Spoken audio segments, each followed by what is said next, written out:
A verdade é que não havia mais ninguém em volta. Meses depois, não no começo, um deles diria que a repartição era como um deserto de almas. O outro concordou sorrindo, orgulhoso, se sabendo excluído.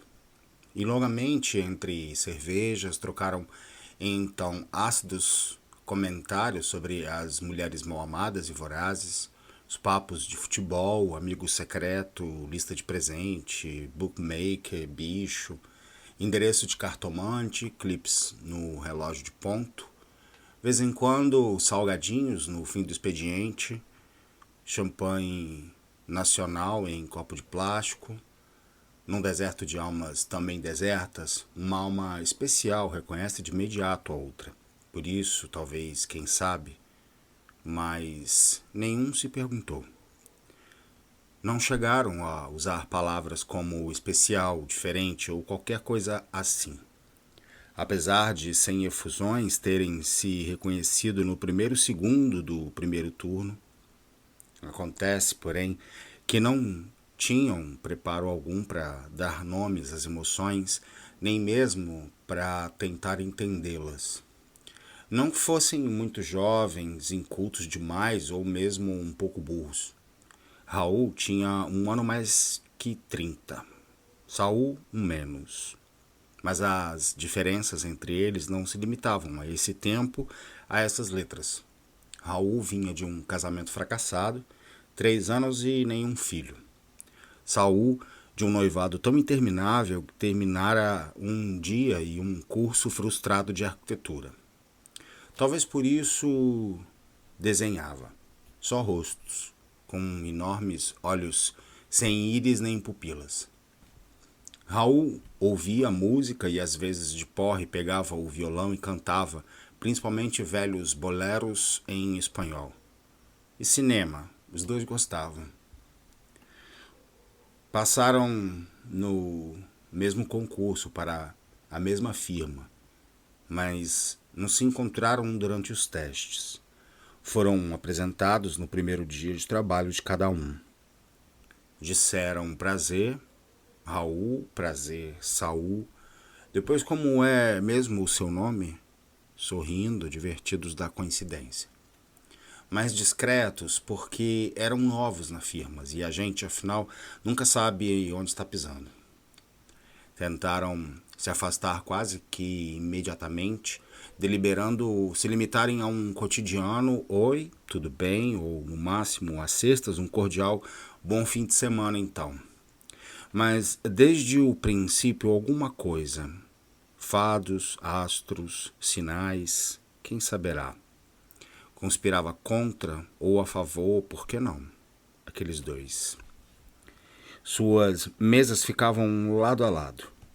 9 horas diárias, com intervalo de uma para o almoço.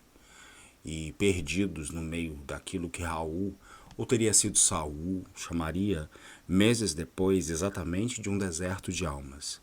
Para não sentirem tanto frio, tanta sede, ou simplesmente por ser humanos, sem querer justificá-los, ou ao contrário, justificando-os plena e profundamente, enfim. Que mais restava aqueles dois, senão pouco a pouco se aproximarem, se conhecerem, se misturarem? Pois foi o que aconteceu, tão lentamente que mal perceberam. Eram dois moços sozinhos. Raul tinha vindo do norte, Saul tinha vindo do sul.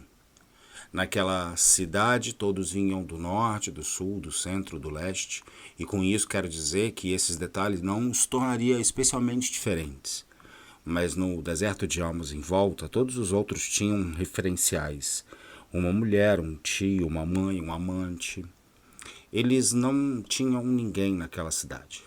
De certa forma, também em nenhuma outra, a não ser a si próprios. Diria também que não tinham nada, mas não seriam inteiramente verdadeiro.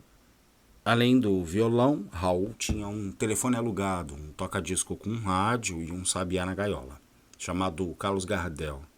Saul, uma televisão colorida com imagem fantasma, cadernos de desenho, vidros de tinta nanquim e um livro com reproduções de Van Gogh. Na parede do quarto de pensão, uma outra reprodução de Van Gogh.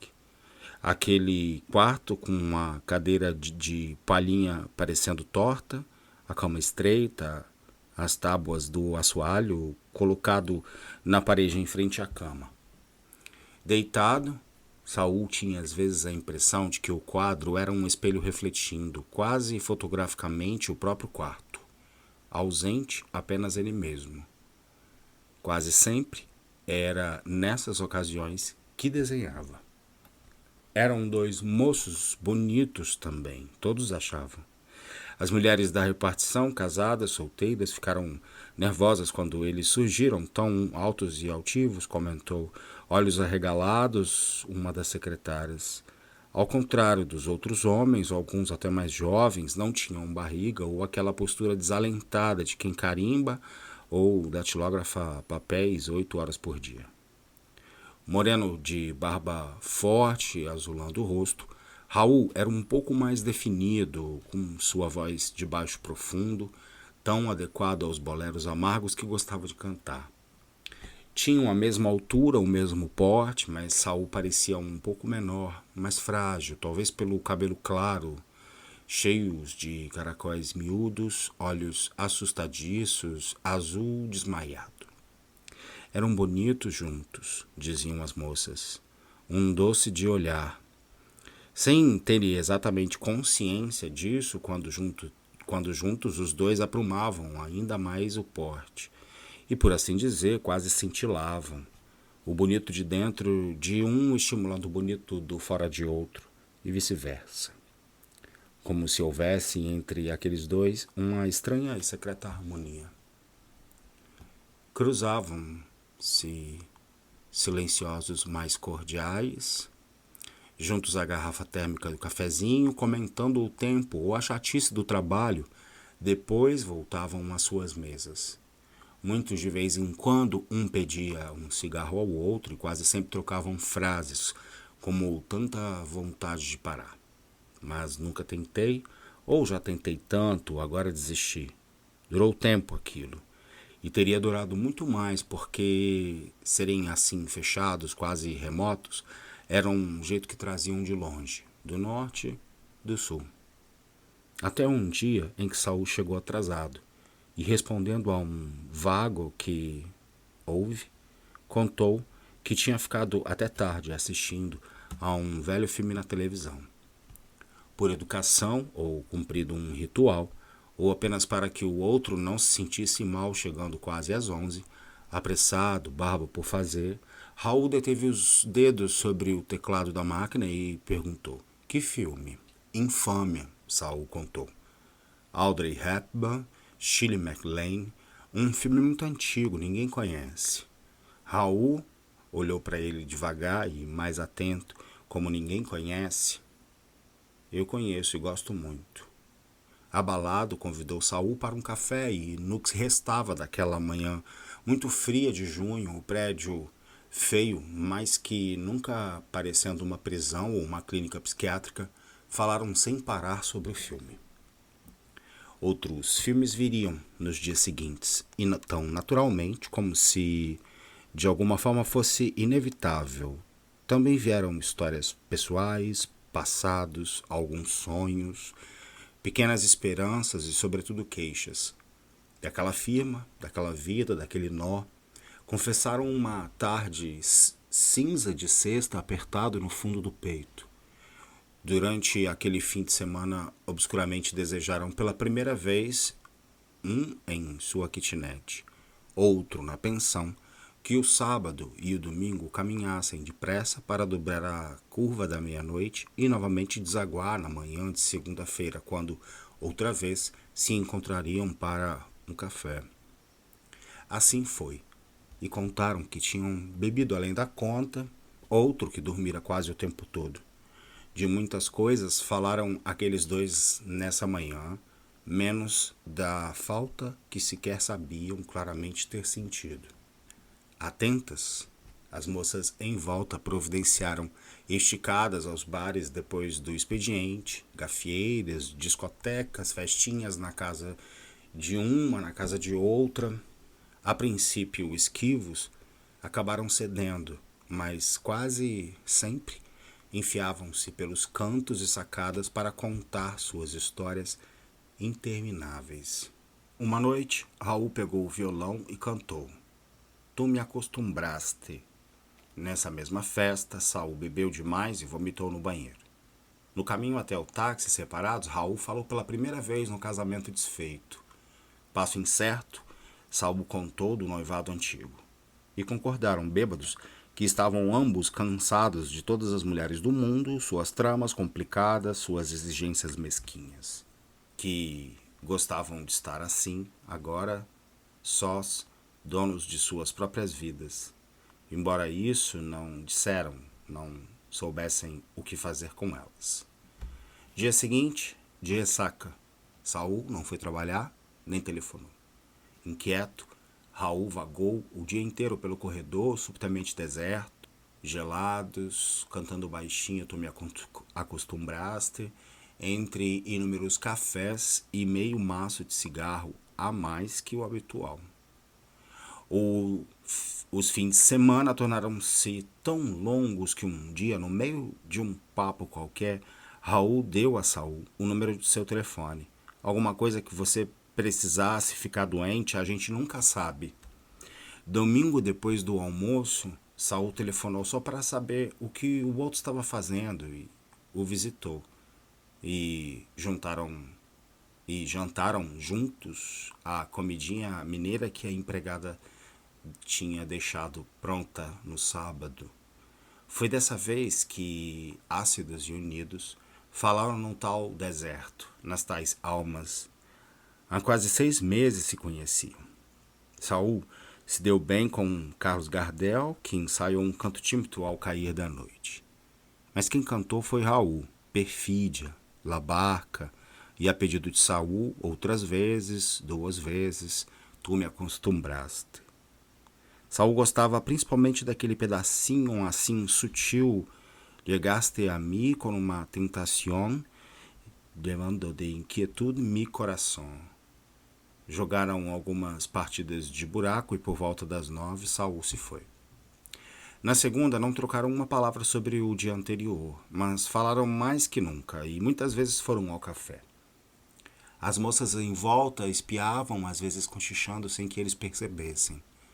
Nessa semana, pela primeira vez almoçaram juntos na pensão de Saul, que quis subir ao quarto para mostrar os desenhos, visitas proibidas à noite, mas faltavam 5 para as 2 e o relógio do ponto era implacável. Saíam e voltavam juntos, desde então geralmente muito alegres. Pouco tempo depois, com pretexto de assistir a vagas estrelas da Ursa na televisão de Saul, Raul entrou escondido na pensão, uma garrafa de conhaque no bolso interno do paletó. Sentados no chão, costas apoiadas na cama estreita, quase não prestaram atenção no filme. Não paravam de falar. Cantarolando Yo te no vivo, Raul viu os desenhos, olhando longamente a reprodução de Van Gogh, e depois perguntou como Saul conseguia viver naquele quartinho tão pequeno. Parecia sinceramente preocupado. Não é triste? Perguntou. Saul sorriu forte. A gente se acostuma. Aos domingos, agora, Saul sempre telefonava. E vinha. Almoçavam ou jantavam. Bebiam, fumavam, falavam o tempo todo. Enquanto Raul cantava, vez em quando El dia de que me queiras, vez em quando Noite de Ronda, Saul fazia carinhos lentos na cabecinha de Carlos Gardel, pousado no seu dedo indicador. Às vezes olhavam-se e sempre sorriam. Uma noite, porque chovia, Saul acabou dormindo no sofá. Dia seguinte, chegaram juntos à repartição, cabelos molhados do chuveiro. As moças não falaram com eles. Os funcionários barrigudos e desalentados trocaram alguns olhares que os dois não saberiam compreender se percebessem. Mas nada perceberam, nem os olhares, nem 2 ou 3 piadas. Quando faltavam 10 minutos para 6, saíram juntos, altos e altivos, para assistir ao último filme de Jane Fonda. Quando começava a primavera, Saul fez aniversário, porque achava seu amigo muito solitário e, por outra razão assim, Raul deu a ele a gaiola com Carlos Gardel. No começo do verão, foi a vez de Raul fazer aniversário. E porque estava sem dinheiro, porque seu amigo não tinha nada nas paredes da kitnet, Saul deu a ele a reprodução de Van Gogh. Mas entre esses dois aniversários aconteceu alguma coisa. No norte, quando começava dezembro, a mãe de Raul morreu e ele precisou passar uma semana fora. Desorientado, Saul vagava pelos corredores da firma esperando um telefonema que não vinha, tentando em vão se concentrar nos despachos, processos, protocolos. À noite, no quarto, ligava a televisão, gastando tempo em novelas vadias ou desenhando olhos cada vez mais enormes, enquanto acariciava Carlos Gardel. Bebeu bastante nessa semana e teve um sonho. Caminhava entre as pessoas da repartição, todas de preto, acusadoras, à exceção de Raul, todo de branco, abrindo os braços para ele. Abraçados fortemente e tão próximos que um podia sentir o cheiro do outro. Acordou pensando, mas ele é que devia estar de luto. Raul voltou sem luto. Numa sexta-feira de tardezinha, telefonou para a repartição pedindo a Saul que fosse vê-lo. A voz de baixo profundo parecia ainda mais baixa, mais profunda. Saul foi. Profunda. Saul.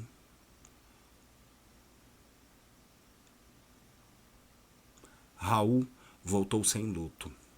Numa sexta de tardezinha, telefonou para a repartição pedindo a Saul que fosse vê-lo. A voz de baixo profundo parecia ainda mais baixa, mais profunda. Saul foi.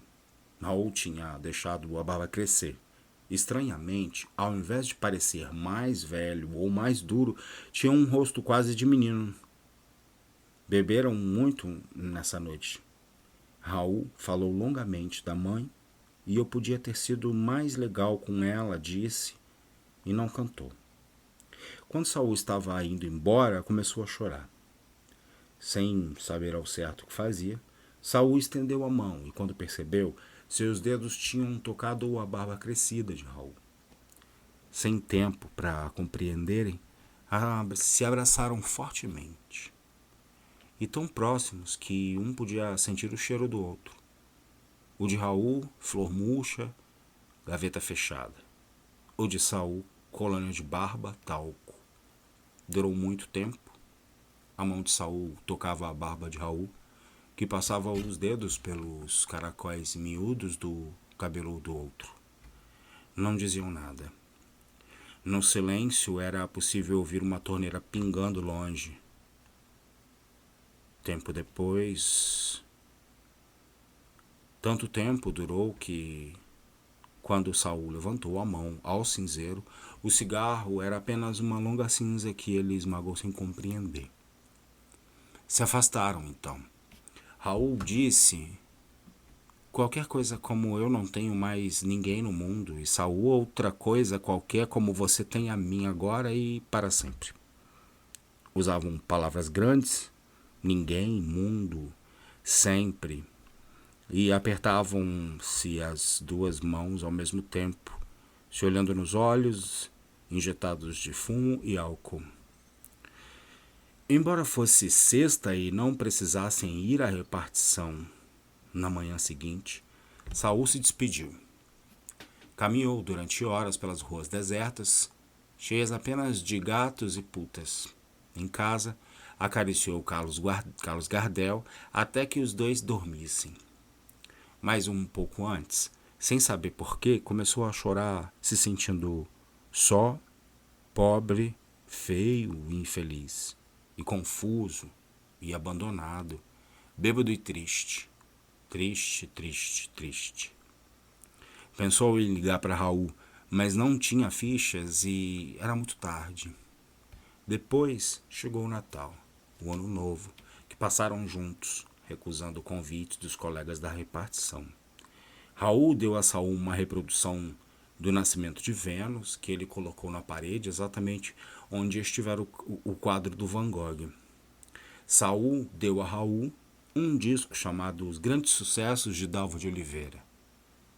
O que mais ouviram foi Nossas Vidas, prestando atenção no pedacinho que dizia até nossos beijos parecem beijos de quem nunca amou. Foi na noite de 31, aberta a champanhe na kitnet de Raul, que Saul ergueu a taça e brindou a nossa amizade, que nunca vai terminar. Beberam até quase cair. Na hora de deitar, trocando a roupa no banheiro, muito bêbado, Saul falou que ia dormir nu.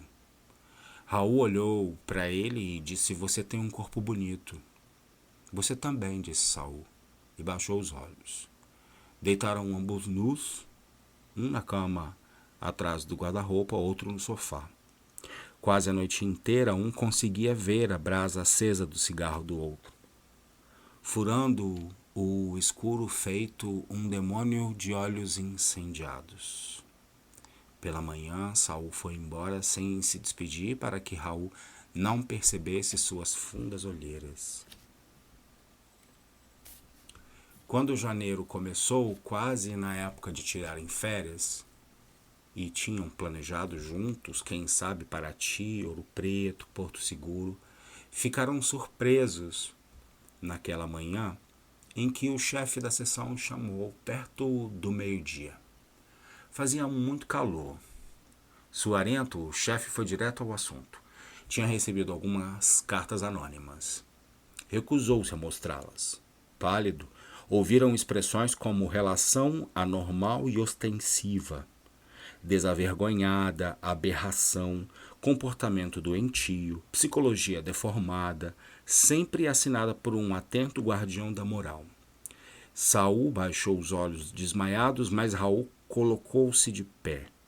Parecia muito alto quando, com uma das mãos apoiadas no ombro do amigo e a outra se erguendo atrevida no ar, conseguiu ainda dizer a palavra nunca, antes que o chefe, entre coisas como a reputação de nossa firma, declarasse frio: "Os senhores estão despedidos." Esvaziaram-se lentamente cada um a sua gaveta, a sala deserta na hora do almoço, sem se olharem nos olhos. O sol de verão escaldava o tampo de metal das mesas. Raul guardou no grande envelope pardo um par de olhos enormes, sem íris nem pupilas, presente de Saul, que guardou no seu grande envelope pardo, com algumas manchas de café a letra de "Tu me acostumbraste", escrita à mão por Raul numa tarde qualquer de agosto. Desceram juntos pelo elevador, em silêncio.